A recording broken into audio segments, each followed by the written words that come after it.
Hoje vocês estão me vendo de forma mais leve e eu quero dizer que eu estou de forma mais leve, mas de forma intencional, tá?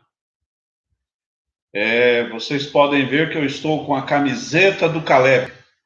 E aqui no meu distrito, nós estamos aí com equipes de Calebs que estão atuando, e essa tarde eu estive durante aproximadamente 2 horas, eu estive fazendo uma propaganda em um bairro, em várias ruas, porque no sábado às 15 horas, os Calebs vão passar por estas ruas para arrecadarem alimentos não perecíveis, como também roupas e sapatos. Então é uma boa região ali que os Calebs estarão atuando com o objetivo de pegar estas roupas, esses sapatos, mas principalmente os alimentos, né? Porque nós temos pessoas, famílias na nossa igreja que recebem essa ajuda da igreja.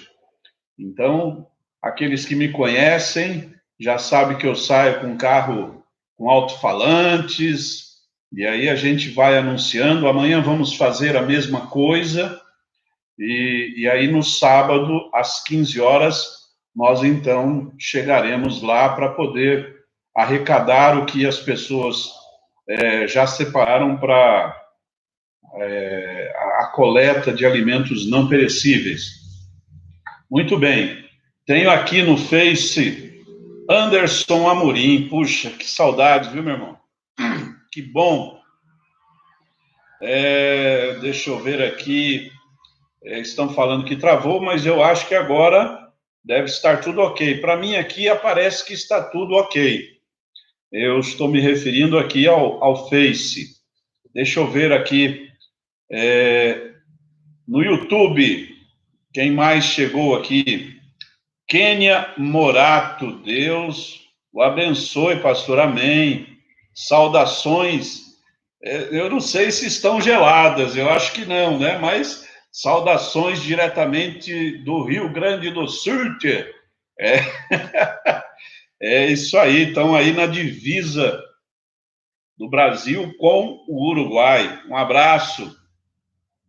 Isabel Barleta, acertei, acho que hoje, estou mais próximo aqui. Isabel Barleta, boa noite, pastor, que Deus seja louvado. Amém, Deus seja louvado. Temos também Ilza Helena de Paula Barbosa, boa noite, pastor, tudo bem? Aqui é a Ilza, do Novo Parque. Amém, irmã, que bom estarmos juntos e podermos fazer este estudo. Se você puder, eu diria assim, que você possa já transmitir para quem você conhece a informação de que no domingo nós estaremos recapitulando os 2 estudos que fizemos durante esta semana.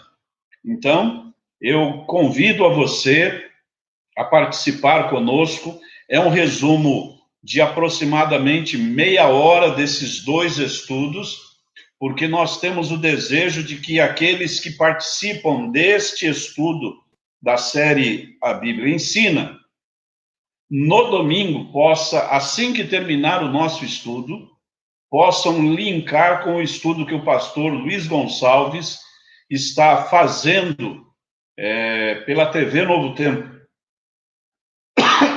que são revelações do Apocalipse. Com licença aqui, tomar um pouco de água. Opa, ô Anderson, o privilégio foi meu, viu? Ele está escrevendo aqui no Face, né? Tive o privilégio de ser casado com a bênção de Deus, sendo esse homem de Deus o celebrante e também o pastor, não só seu, mas também da sua família. E eu quero dizer que a honra foi minha. Girlânia Silva, boa noite, irmã Girlânia, que bom tê-la aqui. Vera Santos. Tudo bem, irmã Vera? Que bom podermos estar nos comunicando aqui. Ok, chegou também pelo YouTube o irmão José da Silva. Boa noite. Bem, eu creio que nós já podemos direcionar para o início do nosso estudo da palavra de Deus. Eu vou pedir, se você puder, aonde você está, feche os seus olhos. Nós vamos orar pedindo a direção do nosso Deus neste momento em que estaremos abrindo a sua palavra e tirando dela conhecimento para o nosso aperfeiçoamento espiritual. Oremos. Soberano Deus e eterno Pai que estás nos céus, agradecidos estamos pela oportunidade de, com vida, com saúde, nos envolvermos neste momento, neste estudo que vai nos abrir a nossa mente, dar uma visão ampla do que o Senhor tem a nos oferecer, que é a esperança da vida eterna. Que o Senhor possa nos tomar em suas mãos e realizar o seu querer em nosso viver. Pois em nome de Jesus te pedimos e também te agradecemos. Amém. Muito bem. Vamos só mencionar aqui, chegou aqui também o nosso irmão José Carlos. Saudades, pastor. Da mesma maneira, meu irmão, que bom estarmos nos comunicando aqui. Diego Luiz Souza, boa noite. Ilza Guarrieiro Silva, boa noite. Ana Batista, olha só, que saudade de vocês. Boa noite, pastor. Aqui é a Ana Thelma, Novo Parque. Amém. Logo, logo estaremos juntos. Parece que o governador está sinalizando esta possibilidade de ir flexibilizando esta quarentena que a gente está passando e em breve poderemos, então, estar juntos novamente louvando ao nosso Deus. Pois bem, o nosso tema fala sobre a morte. Mas a grande questão é, nós temos a Bíblia, que é a palavra de Deus, para aqueles, é claro, que creem em Deus. E mesmo aqueles que creem em Deus, têm visões, eu diria assim, diferentes daquilo que a Bíblia apresenta sobre a questão da morte. Veja, só para você ter uma ideia, segundo a Bíblia, nós temos 5 palavras que nos ensinam o verdadeiro estado dos mortos. Vejam, 5 palavras que nós encontramos na Bíblia. Mas todo mundo não lê a Bíblia. Eles não veem estas palavras, eles não veem esses textos. Com certeza que sim. No entanto, basta você imaginar que é uma decisão da pessoa aceitar o que está na palavra de Deus ou não. Por exemplo, a primeira palavra que eu quero mencionar, a Bíblia diz assim, silêncio. Salmos 94, verso 17. Vamos lá? Salmos 94, verso 17. Olha só o que nos diz a palavra de Deus. Se o Senhor não fora em meu auxílio, já a minha alma habitaria no lugar do silêncio. Realmente, se o Senhor não tivesse se preocupado com o ser humano, enviado o seu filho, nós viveríamos, morreríamos e não teríamos esperança alguma. Tenho outros textos, eu vou citar. No objetivo, se você não conseguiu anotar, aí você dá uma entrada de novo, com calma, porque nós vamos deixar este vídeo à disposição, E aí, então, você vai poder pesquisar melhor na Bíblia os textos que eu aqui menciono. Não somente esse texto que está em Salmos 94, 17, mas também em Salmos, capítulo 115, verso 17, Isaías 38, verso 18. Todos estes textos dão esta mesma ideia da palavra do silêncio. Quando a pessoa morre, dá o silêncio, não se faz mais nada. Segunda palavra importante, esquecimento. Livro de Salmos, novamente, no capítulo 6, Salmos, capítulo 6, verso 5, nós lemos: porque na morte não há lembrança de ti, no sepulcro quem te louvará? Veja, esquecimento. Quando a pessoa morre, além, como nós já mencionamos a primeira palavra, silencia-se tudo, a outra coisa que acontece é o esquecimento. Porque na morte não há lembrança de ti. Portanto, não dá para a gente ficar acendendo vela, mandando recado, mandando bilhete, enfim, com fumaça, o que for. A Bíblia é bem clara em mencionar que quando a pessoa morre, não há lembrança da pessoa mais importante, que é Deus. Além disto, temos uma terceira palavra. Quando a pessoa morre, ela se torna inconsciente. Eclesiastes, capítulo 9, versos 6, ou melhor, 5 e 6. Porque os vivos sabem que hão de morrer, mas os mortos não sabem coisa nenhuma, nem tampouco eles têm jamais recompensa. Então você pode continuar lendo, está bem claro aqui, os mortos não sabem coisa nenhuma. O verso 6, o verso 10 enfatiza a mesma ideia. Quarta palavra importante encontrada na Bíblia, nós temos aqui a palavra sono, que dá a ideia de descanso até o dia da ressurreição. Daniel, livro de Daniel, vamos lá, capítulo 12. Daniel, capítulo 12, verso 4, ou melhor, verso 13. Daniel, capítulo 12, verso 13. Encontramos aqui: tu, porém, vai até o fim, porque repousarás e estará na tua sorte no fim dos dias.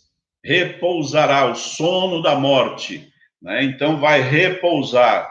Estas 5 palavras, com 5 textos, deixa bem claro qual é o estado do homem quando ele morre. No entanto, as pessoas leem isto e não fazem juízo ou não dão valor a esta questão. Veja, a Bíblia, ela deixa bem clara a ideia de quando a pessoa morre, ela vai para o Sheol ou para o Hades. Então, não existe outro lugar. No entanto, muitas pessoas acreditam que, primeiro, que quando você morre, imediatamente você vai para o céu. É uma coisa interessante, né? A pessoa pode ser o que for de ruim durante a sua vida, mas morreu, todo mundo fala, foi para o céu. Como se morresse fosse a melhor coisa que o mundo pudesse oferecer, porque vai direto para o céu. O interessante é que todo mundo não quer morrer, não. Não é? Você pergunta, não, é melhor eu ficar vivo aqui, né? Por quê? As pessoas dizem, eu não sei se é bem isto. E a Bíblia, ela não diz isto, que quando a pessoa morre, imediatamente ela vai para o céu. Outras pessoas dizem que ela não vai para o céu, mas ela vai para o meio do caminho. para um lugar chamado purgatório. Bem, segundo esta ideia, né, diz que elas ficam ali se purificando. Outros já acreditam que a pessoa, quando morre, acontece algo fantástico, porque ela, ao morrer, imediatamente ela se encarna em alguma coisa. E isto tem praticamente a mesma ideia do purgatório, é que ela então vai passando a sua vida em várias etapas ou em várias vidas, e ela então vai se purificando até o momento então que ela morre e vai direto para o céu. Me perdoe, mas não é isso que a Bíblia diz. A Bíblia é muito clara sobre a ideia da morte. E Deus, quando nos criou, Ele nos criou com a ideia de que nós pudéssemos viver eternamente. Mas devido à entrada do pecado, a morte entrou, como nós já lemos em outros estudos. O salário do pecado é a morte. Então, com a entrada do pecado, o homem passou a ter a condição de não mais viver eternamente, mas de morrer. Por isto, é importante compreendermos esse tema à luz do que a palavra de Deus nos apresenta. E veja, a primeira pergunta do nosso estudo é a seguinte, ela diz assim: o que é a morte? É interessante, né? O que é a morte? Bem, a morte, segundo nos diz Eclesiastes capítulo 12, verso 7, diz que o espírito que está no ser humano, volta a Deus que o deu. Bem, aí a pergunta é: quando é que foi dado este espírito ao homem? Obviamente, nós temos que nos reportar à criação da humanidade. Lá em Gênesis capítulo 2, verso 7, apresenta a ideia de que Deus, ao formar o ser humano, ele o fez à imagem e à semelhança de Deus. E ali, então, ele pôs a mão na massa, quer dizer, ele pegou a argila, ele moldou o boneco, que ficou ali sem vida. E quando Deus, então, acabou de modelar o ser humano, a Bíblia apresenta a ideia de que ele soprou no ser humano o fôlego de vida. Quando o ser humano recebeu o fôlego de vida, a Bíblia define que o homem, então, passou a ser uma alma vivente. Então, alma vivente, ou alma, como de forma reduzida podemos mencionar, tem a ver com o conjunto daquilo que Deus estabeleceu como um boneco ao criar, e quando ele soprou a junção destas duas coisas, a fusão disto, do barro e do sopro de Deus, tornou aquilo que surgiu então como alma vivente, o ser humano vivo. É isto que nos apresenta Eclesiastes, capítulo 12, verso 7. Agora, aqui Jesus compara a morte.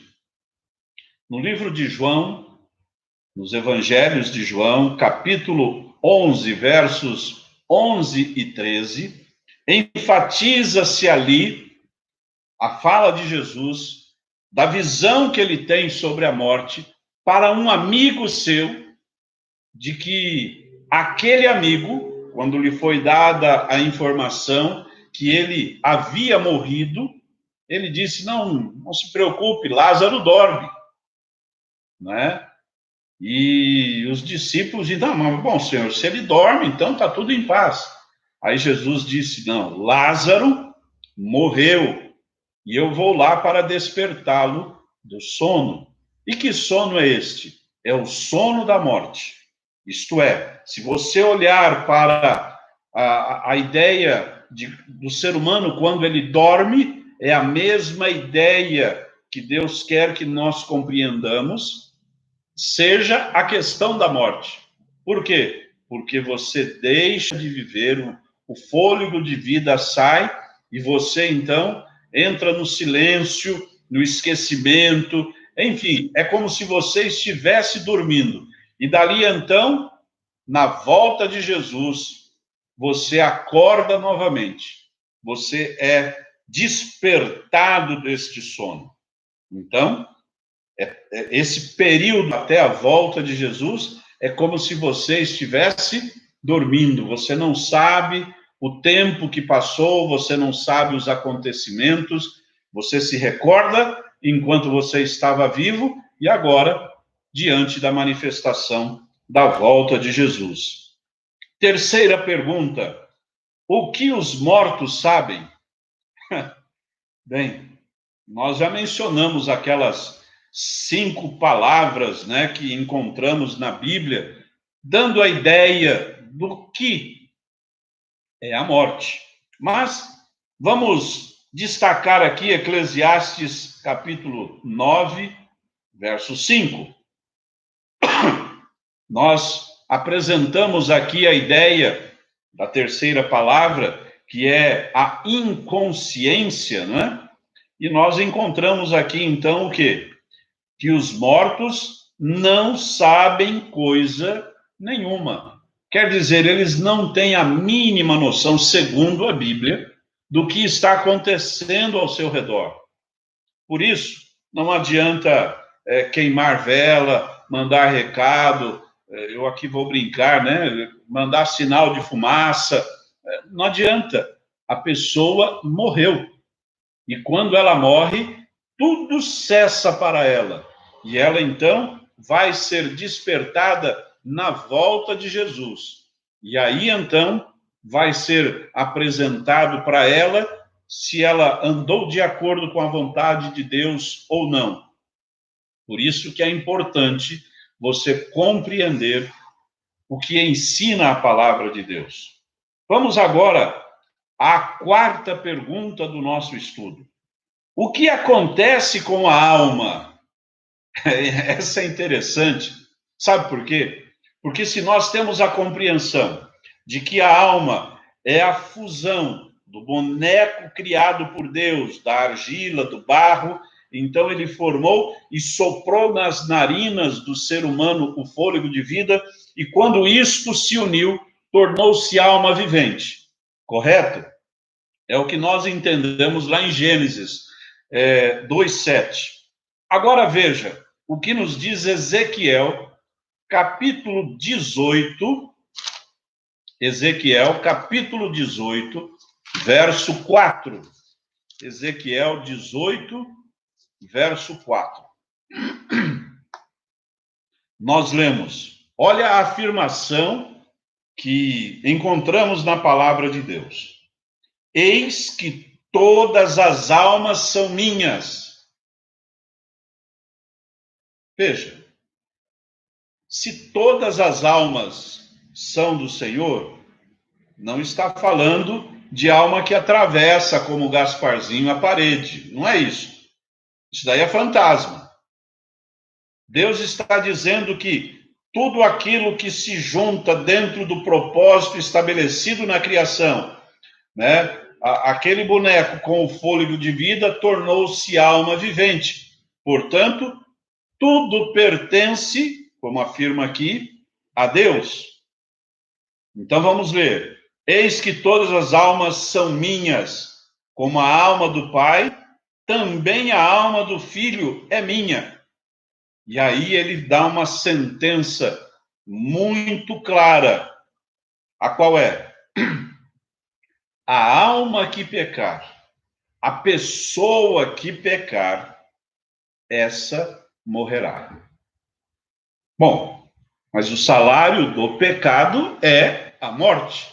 Então, o que é que está sentenciado? Aquilo que todos nós sabemos. Todos os que estão vivos, a única certeza que temos é que se o Senhor Jesus não voltar, nós vamos morrer. Por isso, o texto aqui é bem claro. A alma do pai pertence a ele. Então, os nossos pais e os pais dos nossos pais, e assim sucessivamente, tudo pertence ao nosso Deus. Mas a dos filhos também, quer dizer, eu e você. E eu diria, dos netos, bisnetos e assim por diante, porque tudo pertence a Deus. E ele então diz: a pessoa, a alma que pecar, esta morrerá. Eu diria assim que a palavra de Deus, ela não nos deixa dúvidas de forma alguma de como Deus quer tratar de forma clara, objetiva, o plano da salvação para a humanidade.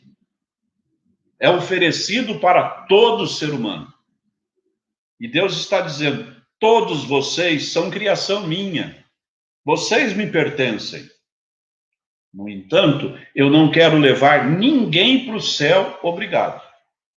É por isso que eu estou oferecendo a você a oportunidade da escolha, que você possa escolher bem aonde você pretende passar a eternidade.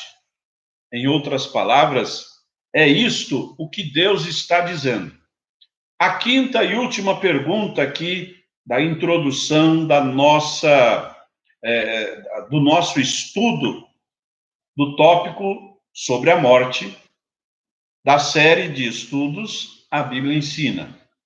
A pergunta é: devemos consultar os mortos? Bem, na minha opinião, se nós já mencionamos alguns textos que diz que é inconsciente, que está esquecido, que é como um sono e tudo mais, eu vou perguntar para você o seguinte: quando uma pessoa está dormindo e você pergunta para ela alguma coisa, ela te responde? Se ela te responder, é porque ela está o quê? Acordada, é óbvio. Porque se ela estiver em sono profundo, ela não vai falar nada, porque para ela é como se você não existisse. E você não tivesse feito pergunta nenhuma. Esta é a realidade. É assim que Deus nos orienta a respeito da morte. E ele diz então: devemos consultar os mortos? A resposta aqui é: claro que não.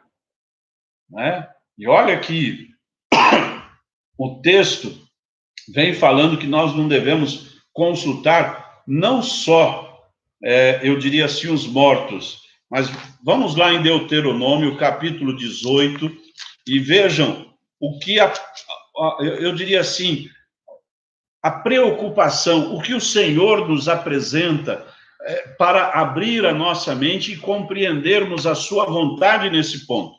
18, versos 10 e 11. Olha só, ele assim orienta: entre ti se não achará quem faça passar pelo fogo seu filho ou a sua filha, nem adivinhador.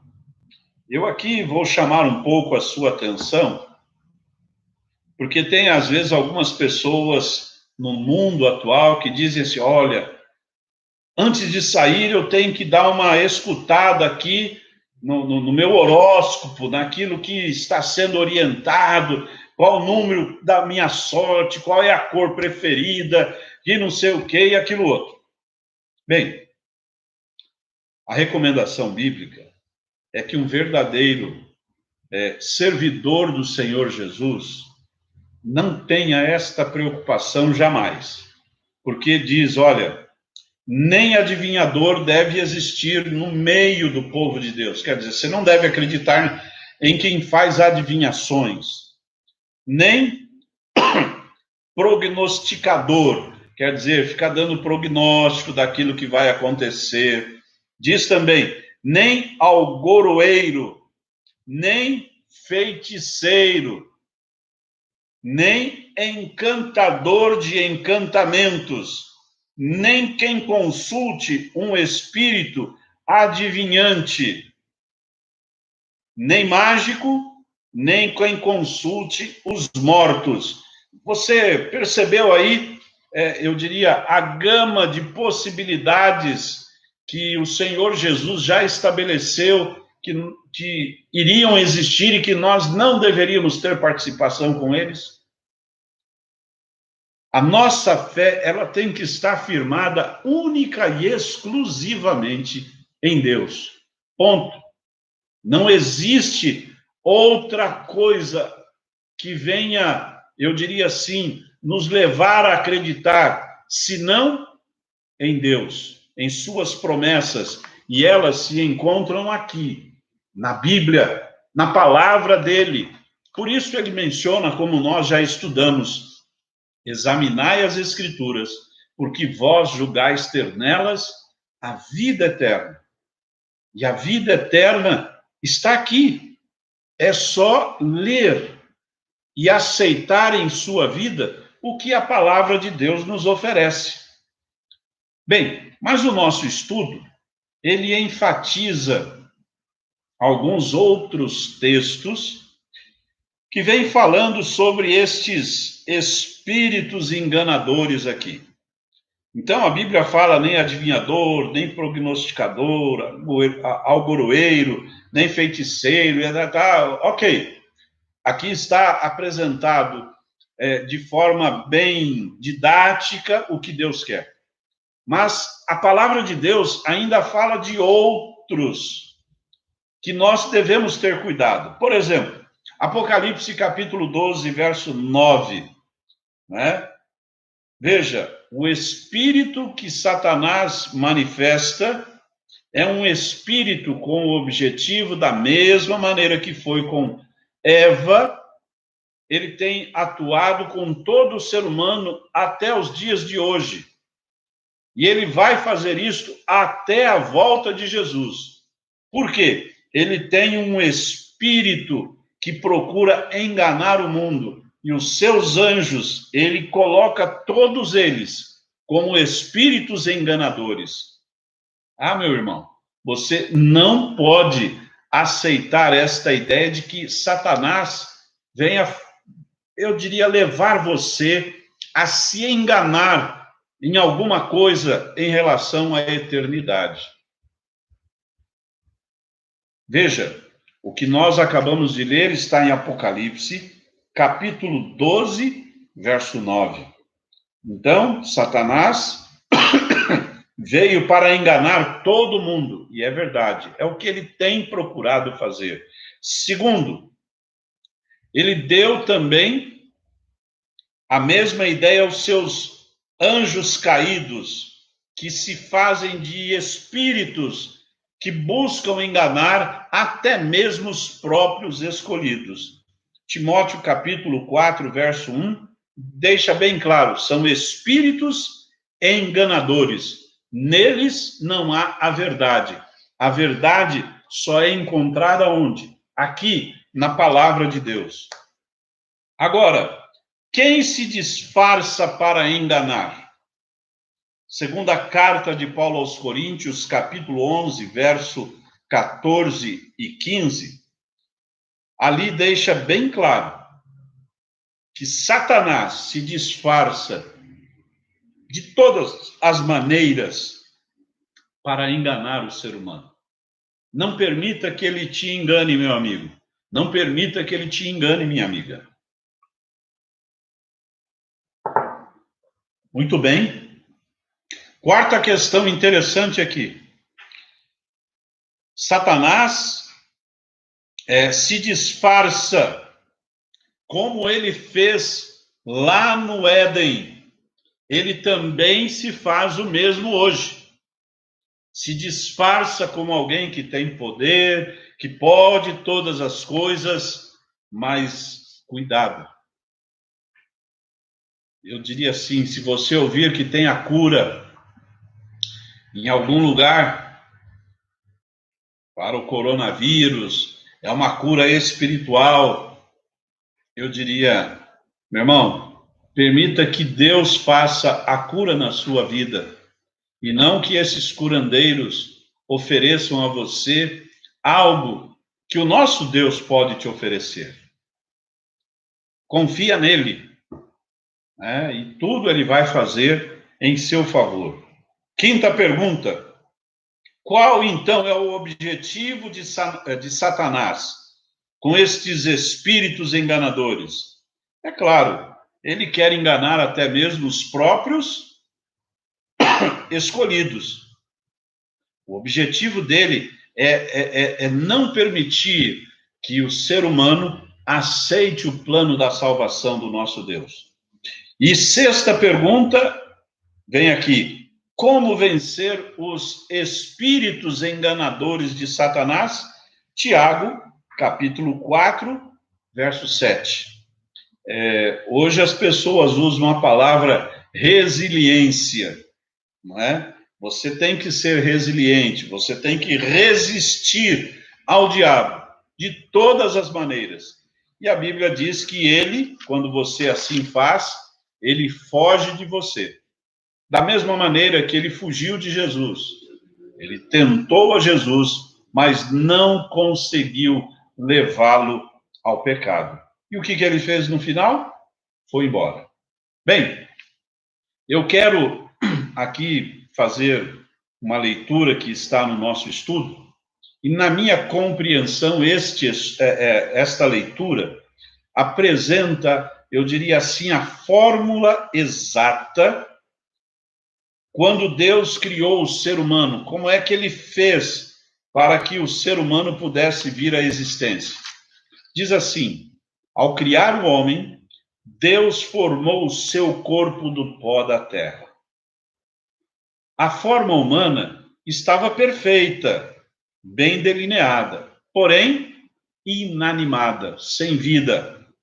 Então Deus soprou naquela forma o fôlego da vida e o homem tornou-se um ser vivo e inteligente. O homem tornou-se então alma vivente. Gênesis capítulo 2, verso 7 diz: então formou o Senhor Deus ao homem do pó da terra e lhe soprou nas narinas o fôlego da vida, e o homem passou a ser alma vivente.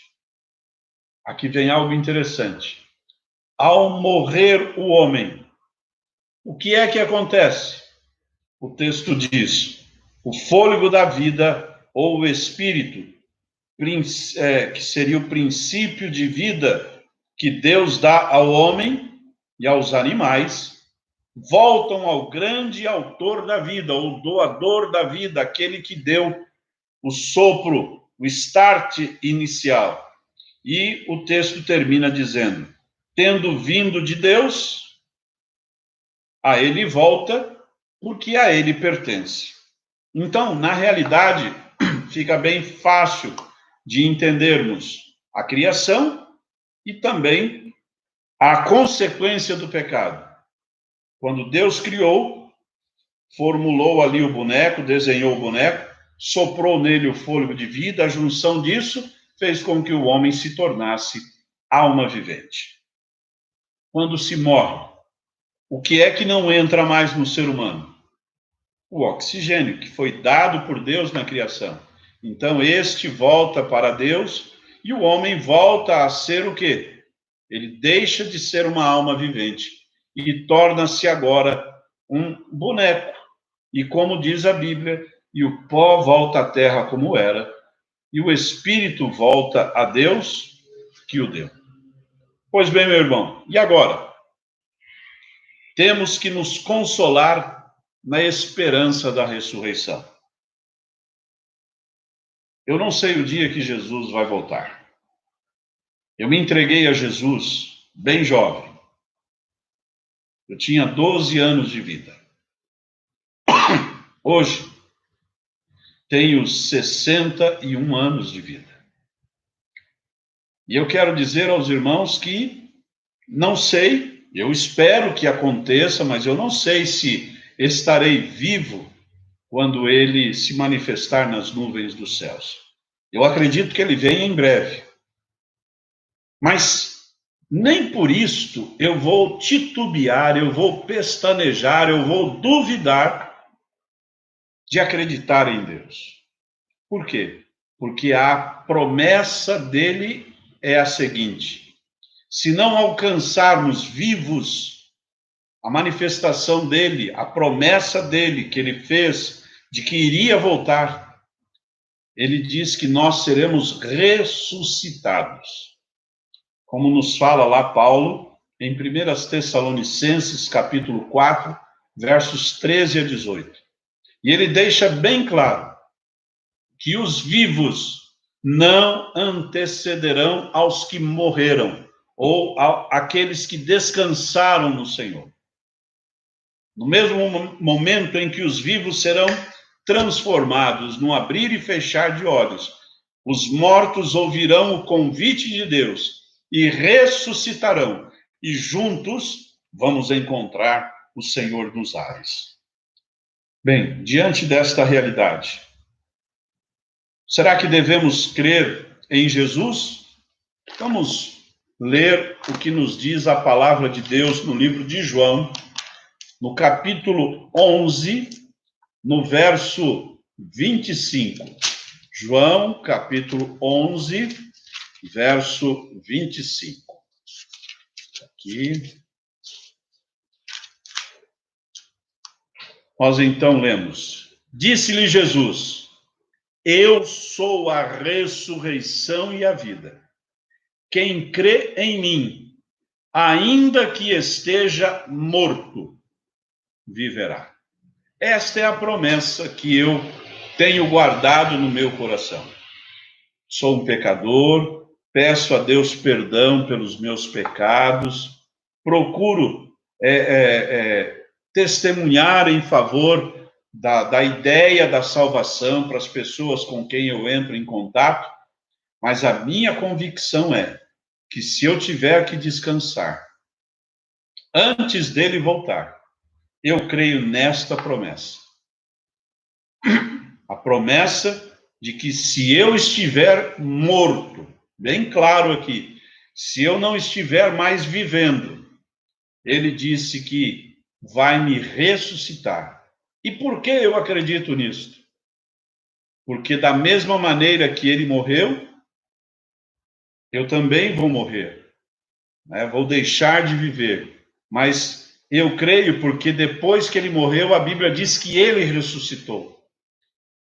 E se ele promete ressuscitar a todos aqueles que se mantiverem firmes na fé, é isto que eu quero fazer até o final da minha existência.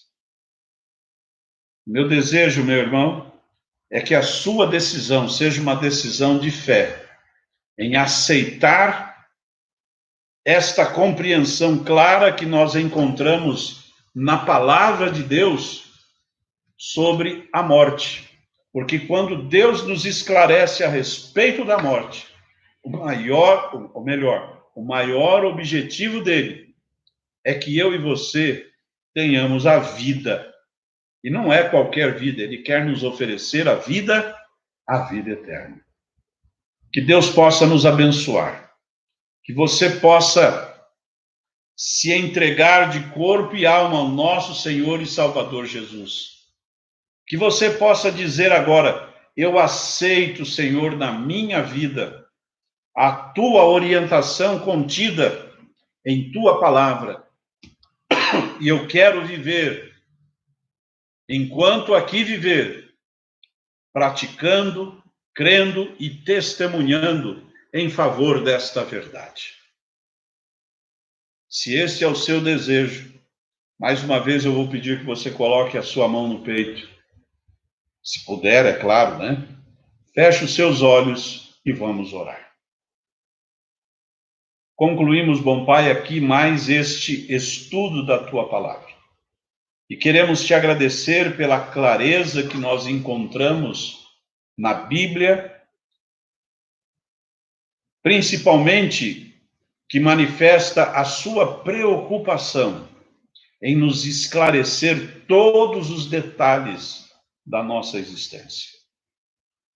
E percebemos que pelas várias orientações e formas que o Senhor nos apresenta esta verdade a respeito da morte, a maior preocupação do Senhor é que nós tenhamos vida e que esta vida possa ser uma vida abundante por toda a eternidade.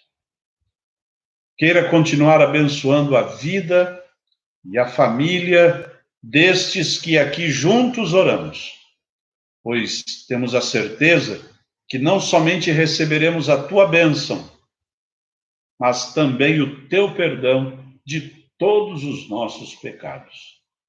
Em nome de Jesus, te pedimos e também te agradecemos. Amém. Muito bem. Então, eu quero aqui só mencionar que no próximo domingo, às 19 horas, estarei novamente aqui para recapitular os 2 estudos desta semana. Um é sobre a volta de Jesus e o outro é sobre a morte. Domingo, às 19 horas. Meio estudo, meia hora de estudo para a recapitulação desses 2 temas interessantíssimos da palavra de Deus. Aproveito aqui para agradecer aqui a irmã Selma Aguiar, a irmã Hélia Rios, né, ao Sidney Morato. Obrigado aqui, vocês estão no Face, e eu quero mandar aqui o meu abraço a vocês. Quero mandar aqui também mais alguns abraços aqui para aqueles que estão no YouTube. Tadeu da Luz Jesus. Boa noite, pastor. Muito esclarecedor. Deus seja louvado. E se você não conseguiu pegar todos os textos que nós aqui apresentamos, porque eu não apresento só os textos que nós temos em nosso estudo, eu dou uma encorpada para que você tenha maior esclarecimento, eu diria, nós vamos salvar este vídeo no YouTube, e aí você então entra, vai ao ponto, anotando ali os textos que com certeza vão te ajudar na compreensão, não só sua, mas para outras pessoas a respeito desse tema tão importante. Peta Merco Pinheiro, irmã, como é bom tê-la aqui, viu? Saudades, muitas saudades da irmã e da família. Um grande abraço. E é verdade, conhecereis a verdade. Dura, clara, como ela é. Mas é dita que, conhecendo a verdade, esta verdade nos libertará. Amém? Deus seja louvado por isso. Olha aqui, eu tenho uma pessoa muito querida. Um beijo para você. Evelson Silva Júnior, meu filho. Muito bem. Olha, minha cunhada, Ilma. Um beijão, Ilma. Que Deus te abençoe. A irmã Ilza, já mencionamos, a Isabel, Elias. Temos aqui Aparecida, com 2P, Capelete, com 2P, 2 L's e 2 T's, Guarrieiro, com 2 R's. Minha querida e amada sogra, né? Um beijo mesmo, né? E ontem foi aniversário dela, e eu quero aqui deixar registrado para todos os meus parabéns, não só meu, como da família que se reuniu ontem através do Zoom, e fizemos uma surpresa gostosa e agradável. Um beijo, dona Cida, que Deus abençoe. Tatiane Roncon, que bom tê-la aqui, que bom, tenho saudades de você, viu? Um beijão para você. Qualquer dia a gente se vê. Selma Aguiar, já mencionei. Se não estou falho da memória, Selma Aguiar é lá de Terra, de Terra Preta, né, ali na Fernão Dias. Deus seja louvado. Muito bem, meus irmãos. Que bom nós termos aqui nos reunidos e tendo esta oportunidade tão gostosa, tão agradável de podermos estudar esse tema. Não nos aprofundamos, mas eu creio que os textos aqui apresentados nos dão, assim, uma base muito sólida para podermos crer na palavra de Deus e acreditar que a morte, nós a temos como inimiga. E quando Jesus voltar, o primeiro inimigo que será vencido de forma total e irrestrita é a morte. Porque ela não vai poder mais alcançar os filhos de Deus.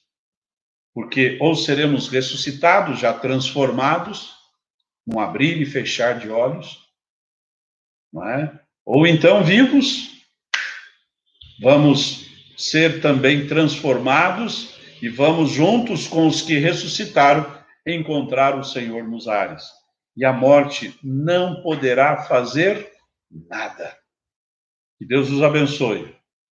Que todos nós possamos continuar estudando a palavra de Deus. Esse é o nosso desejo e a nossa sincera oração para todos. Um grande abraço para todos. Até domingo, se Deus quiser, às 19 horas. Um beijo no coração.